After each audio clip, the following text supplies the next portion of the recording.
Hi guys, Danny here, and welcome to my little showcase. Well, that's not really a showcase, it's more of a first look video on AE2. Like I said just a second ago, this is not a review, nor is this a tutorial.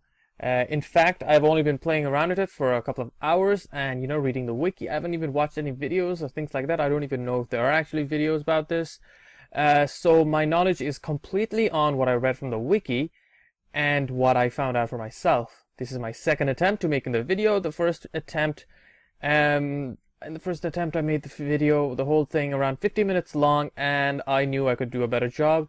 So forgive me if I'm talking a little bit too fast, but I just want to keep this around 20 minutes because I don't want this video to be too long. I don't want it to be like a full-on review. Now, AE2 is like a sleeker, more futuristic version of AE1. Consider AE1 to be maybe, say, like technology that we had 100 years ago, and then AE2 is technology that we will have in a couple of decades.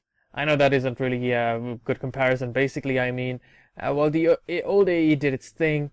It was kind of clunky. It was bulky. But this one, it's sleek, it's cool, it's shiny, and it glows. And that is honestly the coolest thing that could happen. That's what I need when I'm storing items. Glowiness. I'm not even being sarcastic there. Anyways, moving on quickly from that. I don't have any other mods installed. Initially, I had Ender.io installed because I thought I would need something. I thought I would need a mod, another mod to supply power to my AE system, but turns out I don't, because there is a really handy machine added, which is the vibration chamber. The vibration chamber basically allows me to make AE power directly. So there you go. All I need to do is put in some combustible fuel, and it produces different amounts of AE power depending on how many items and machines are connected to it. I have a lot of machines connected here, so it makes a full 10 out of 10 AE per tick.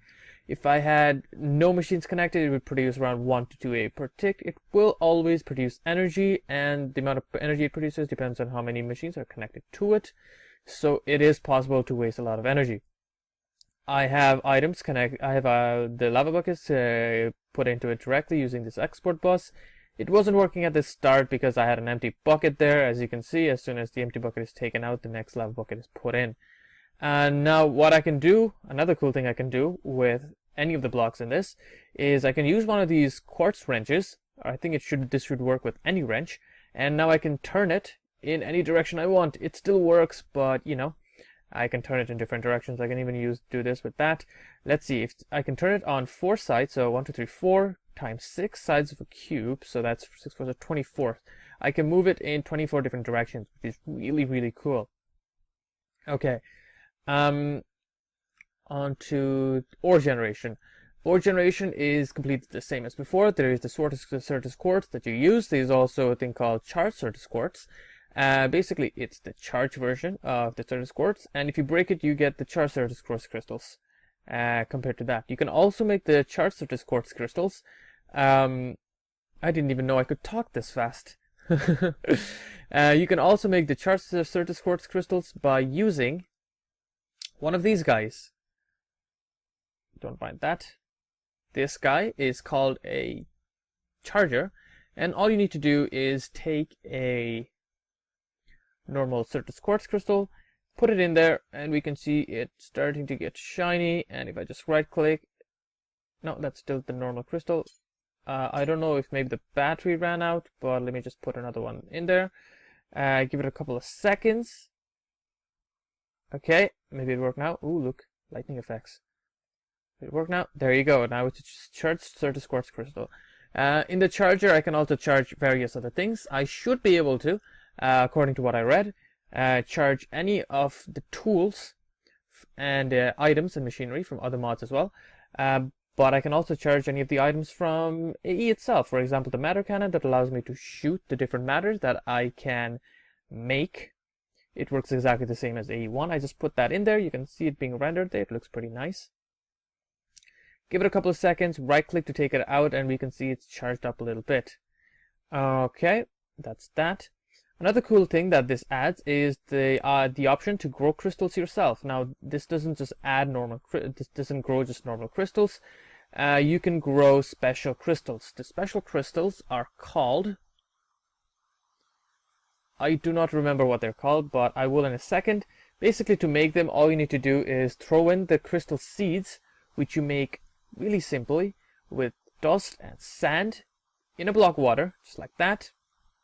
Give it a couple of hours, then you will find the crystals have grown, and they will grow into the pure crystals. I just remembered there. There you go, the pure crystals. You can grow the Certus and nether quartz. You can even grow flux crystals, so that makes things really handy because I hated making those flux crystals. Now, if you just throw it in, you know, 1 by 1 by 1 water, it will grow. It will grow by itself. It'll take a couple of hours. But if you put one of these machines there, and they are called the crystal growth accelerators, they make the crystals grow faster. How fast? 20 minutes, half an hour with just one. This does take quite a bit of power. You can see how much power a network is using up, what machines are connected to the network by using this network tool. All you have to do is right click and it'll tell you the energy usage and the energy generation. The generation is through the vibration chamber, usage through the crystal growth accelerator. You can also see the different items connected to the system. At the moment, I'm using up less energy than I'm producing, so that's always good. Okay, give it that the crystal growth accelerator there has to be adjacent to the water block. If it's not, then it won't grow.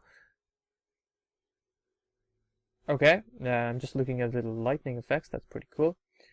What else? We have different kind of cables. Actually, before that, I should move on. I should talk about the thing. Basically, meteorite compasses. What they're used for? To find meteorites. What are the meteorites made out of? Skystone. Okay. I should have a meteorite right here. I found it not too long ago. Is that it? There you go. We can see the compass going haywire, and we can see some kind of black material down here. If I go down here, we should be able to see. This is all skystone. You can see the compasses there that I put in before. Looks pretty cool. You can put compasses on the thing. Basically, you need the skystone to make various blocks. You can also make decorative blocks with it. You can also turn it into dust to make different items. Okay. And you need the skystone to make any of the mid to higher tier items. For example, this guy, which I'll talk about in a second. Now, like I was saying, there's three kind of cables, and all the different cables have various kinds of powers, I guess.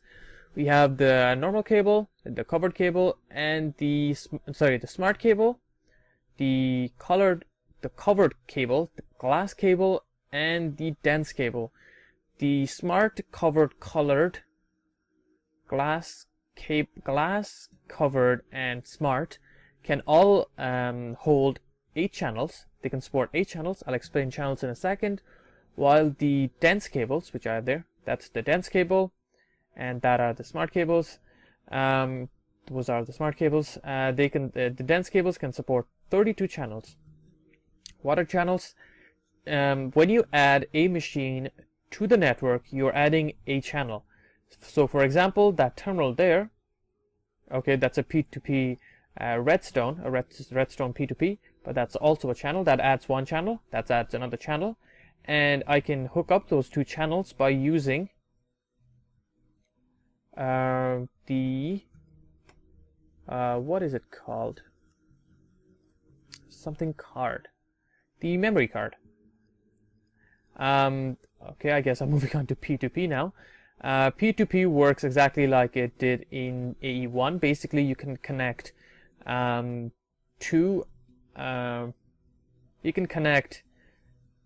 if you have these 2 P2P things like that. I'll just show you guys that there's a couple kinds of P2P things.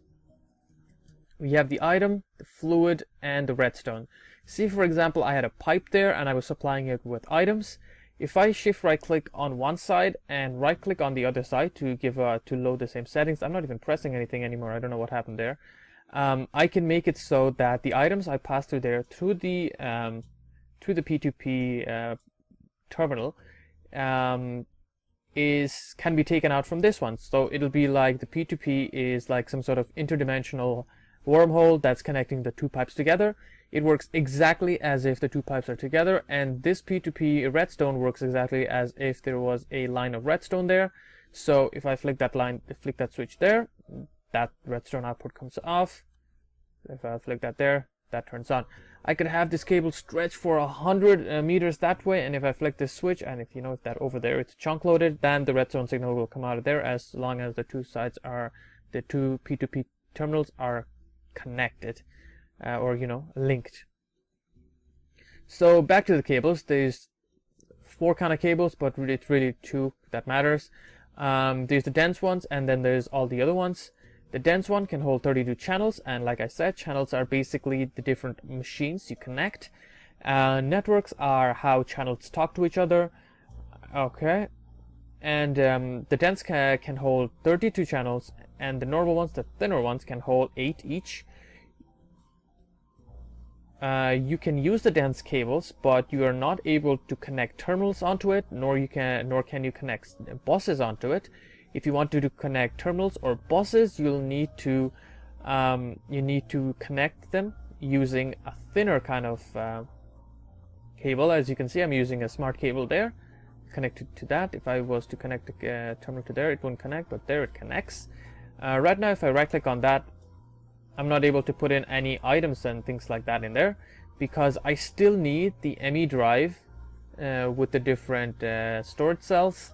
That hasn't changed. That is still very much required. However, this network is still active. So for example, if I had a P2P thing there, okay, yeah, that's not going to work naturally, like I said there. Remove that, remove that, remove that, remove that. You guys might have noticed that in the smart cable, the amount of lines there changes. Basically, on the smart cable, it tells you how many channels you have. So there you go. You can see 2 black lines there. That means there's 2 channels connected. If I was to remove one of these guys, you can see there's only 1 connected now.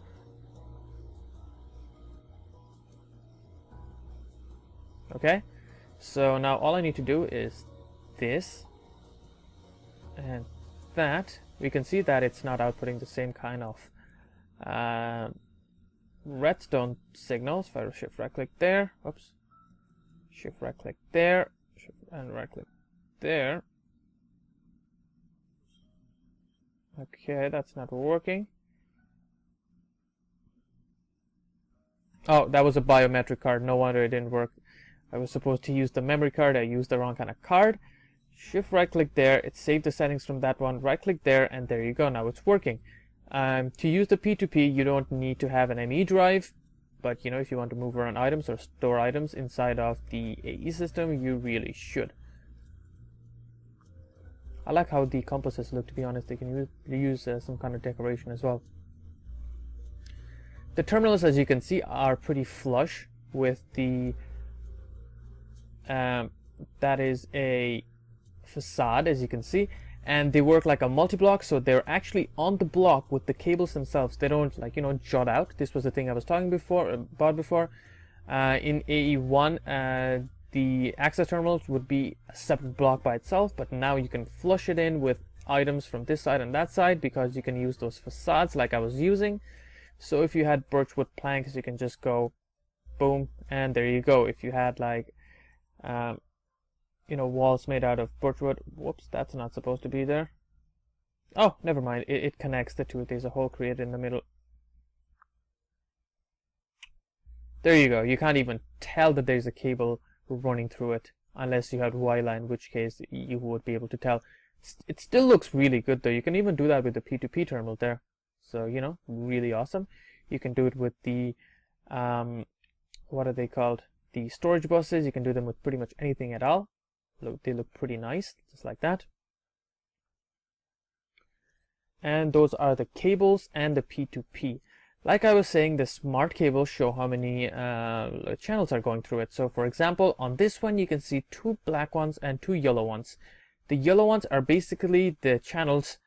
Okay, first when you add a machine there, it adds 2 or rather 1, and then you add another one, it shows 2, and then you have 4 black lines. But then what happens after you add another machine to it? Well, one of the black lines turns yellow, and then the other one turns yellow. So basically you can tell that I have 4 plus 2. I have 6 channels or 6 items attached to that one. How can I tell? I can use my network tool. So let's see, let's count 2 there, 2, 3, 4, 5, 6, 1, 2, 3, 4, 5, 6. Am I right? Let's see, 4 black lines, 2 yellow, and I am. Okay, I hope you guys can keep up with that. Talk about the cables, different channels. Okay, now you don't actually require one of these ME controllers. This is an ME controller, you can see there. That was the really pretty block I had at the start. However, if you connect the network to the ME controller, that's what it's called, I think. That's the one block that I always have the difficulty with the name. ME controller, yeah. Okay. This basically makes your system smarter, so it always it allows it to choose the shortest possible distance to use to interact with different channels. By that, what I mean is, say you had a vast AE system with machines interacting from 2 different sides. If you had one of these guys there, this would allow the network to think smart and allow it to choose the shortest possible path to connect the 2 channels. And because when you're moving items through an ME system, because it takes up energy depending on how many cables it had to pass, that allows you to potentially reduce the amount of energy wasted after you add in an ME controller. And like I said before, to make an ME controller, you require Skystone. So like I said, you should find the Skystone meteor really quickly, and that will help a lot. What you can also find in the meteors are these guys, the presses. Now, the presses are required to make the processors. Basically, what you need to do is get yourself a press and a presser. So let me see if I can find a press. As you can see, there's the different kind of aesthetic blocks that you can make. The spatial pylons are still the same for spatial storage. The different cells for storing power, energy receptor and energy acceptor to take in energy from different machines and sources, I guess. I'll talk about that in a second. ME chest works the exact same way. ME drive works the exact same way. ME controller works the exact same way. Well, no, it doesn't. That's the ME controller. It works in a completely different way now. You don't just use it to input energy. Okay, I had the thing I was looking for in my hand the whole time. You require an inscriber. What is an inscriber used for? Well, when you find one of these presses in the Skystone chests, what you'll want to do anyways, is to make copies of it, because if you use it up completely, then you won't be able to make any more of those chips. So basically, to copy it, you just get one of those presses and throw in a block of iron. Then it slowly does its thing and creates a copy of that. And then what do? Well, you can use it to make the different chips like I was talking about. Well, the processors, that's what I think it's called. It's a bit more difficult than using it before. Basically, you use the presses along with different materials to create the circuits. Then you can use the circuits to create the processors. For example, as you can see, the printed logic circuit there, what I have there is the engineering one. So engineering one is that one. Now, because of the color, I'm going to assume that uses diamond. I hope one will do. And there you go. Now you have different things. For example, the export bus, the import bus, things like that. However, you don't have the different variations of it. For example, you don't have the precision export bus. You don't have the fuzzy export bus. To get that function, what you need to do is add in upgrades. Now, you can use upgrades for various different machines. And if you hover over the upgrades, they'll tell you what you can use it for. The capacity upgrade, you can use it for the export-import bus, the storage bus, and the formation plane. For example, this is an export bus, so I can just get that. And there you go. Once I put in the capacity card, it allows me to select. It allows me to select more items that I can, export from the export bus. I can also have the fuzzy card. The fuzzy card allows me to select the fuzzy option, basically, you know, choose different damage values and things like that. The acceleration card that allows me to speed up the item transfer using the export bus or the import bus, or I can't use that there. There's also the inverter, which is a very cool thing. Basically, to upgrade anything else except for the buses, as you can see there, you can just throw in the upgrades on the buses directly. But say you want to upgrade the storage cells. Why do you need to upgrade storage cells? Well, there's different things you can do. I threw in the fuzzy card, and now it allows me to select the different damage values items that I can put in there. So say I only wanted people to put in items at 50% damage value, or however the fuzzy thing works, I can just select that with the fuzzy card option. Or the acceleration, I don't know if this can be put in there. No, it can't. Capacity, nope. A redstone, no. Inverter, that should be able to put there. Okay, I can also put in the inverter card there, and then I can, you know, this is basically used as the machine from AE1. Which was it called? It was the machine that allowed you to select different, you know, to format the different cells to pick which items you're able to put in there. Forget what it's called. Another really cool thing you can do with the cell workbench is to get these guys. The view cell. What does the view cell do? Well, the name should give it away. This allows you to configure which items you can and cannot view from a terminal. Why is that handy? Say you had say a Thaumcraft room and you only wanted to see items Thaumcraft related. You can select items there in the workbench and, you know, select a view cell, and then you can put it in the terminal. I, for one, I hated the fact that in the old AE, you know, when you opened up the thing, you can see all of the different items there, and you have to scroll up and down. You know, it looked very messy. It wasn't organized like I wanted it to be. Like, I wanted to see only Thaumcraft related items in the Thaumcraft room, but I couldn't. So now you can with the view cells. Oh, you can also do this really cool handy thing. You can click the terminal style to make the search box go bigger and smaller. It's really handy when you think about it, especially if you're using the crafting terminal. It's not really that useful in the normal terminal. For example, if you, like me, were bothered by the fact that the crafting terminal came up to like there and you could only see like 3 or 4 lines and you had to like scroll down to see all the different items, well, now if you click that, you know, it increases the amount of boxes you can see there. It makes things quite handy. So back to the view cells. Let me just take out the inverter. Okay, now in the view cells, I've only selected levers. Don't mind that. I just threw that in there as I dragged it along. Get that. I have one lever there. I also have other items. I throw that view cell in there, not in there, in there. And now I'll only be able to see the levers there, right? That's from the view cell. So if I had selected, say, the ME chest or the lava buckets, I'll only be able to see that. It makes it really handy to pick these, you know, the specific items that you want. What you can also make it do is select where is the inverter upgrade? Okay. What the inverter upgrade does, it should be pretty obvious. So because I have lever selected, now I'll be able to see anything but levers. There you go. I can't see levers anymore. That's literally what the view cell does. It allows you to limit what items you can and cannot see using a terminal or things like that. The bad thing about recording these things multiple times, or having to anyways, is that you forget which things you've already covered and which things you've not. We also have these pretty little fixtures which you can put down to serve an aesthetic role. Okay, items there, that's all thing. Energy acceptor, we've covered all that. Glasses, we've covered that. The security terminal. What the security terminal does, it allows you to select security options for different people, you know, that you can use to limit how they view the AE system.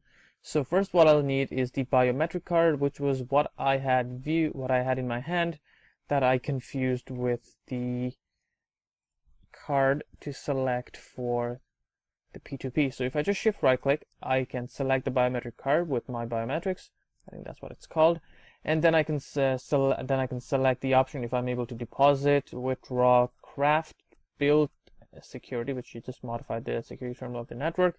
So you can give people different permissions with the AE system.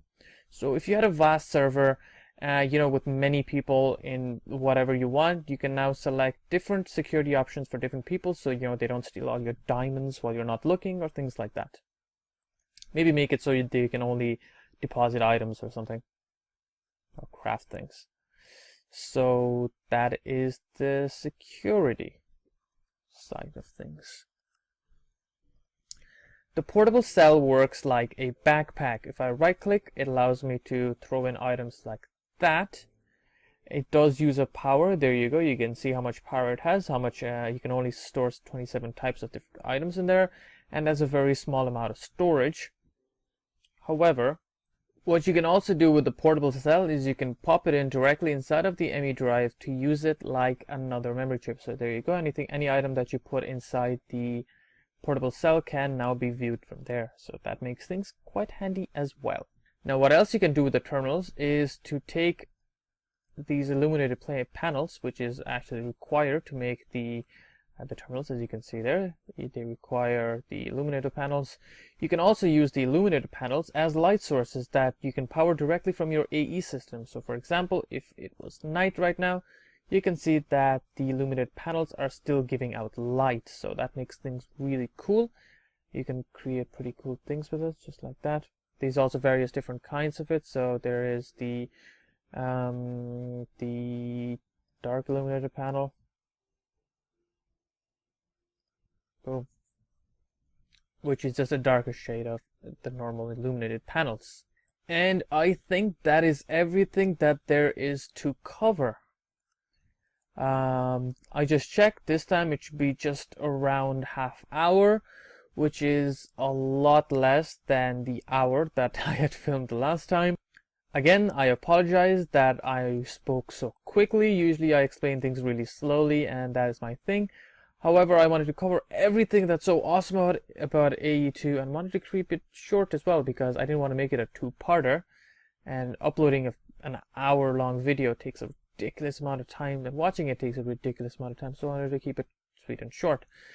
Anyways, that is everything. Thank you guys for watching. If you liked the video, please leave a like and subscribe for more Minecraft videos, and thanks again, guys.